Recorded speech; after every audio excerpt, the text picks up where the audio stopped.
Hello, respectable audience. My question is 5 minus 2 times 5 minus 2. Remember that its answer should not be 9. So what will be its solution? Let us handle this question. 5 minus 2 gives us 3. Here is multiplication. 5 minus 2 gives us 3. So 3 times 3 gives us 9.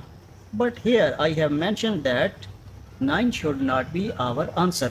It means we have done a lot of mistakes. Now we have to remove that mistake to handle this question again, and we must have to follow any order of operation to get this question correctly. Let us handle this question again.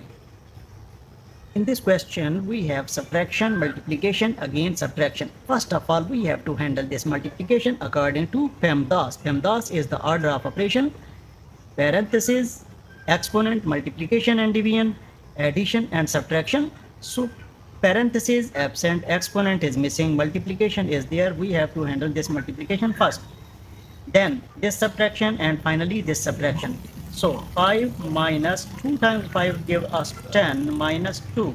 5 minus 10 gives us minus 5, and it is minus 2. So finally we will get minus 7, which will be our correct answer for this simple but tricky math question. Thank you for your support.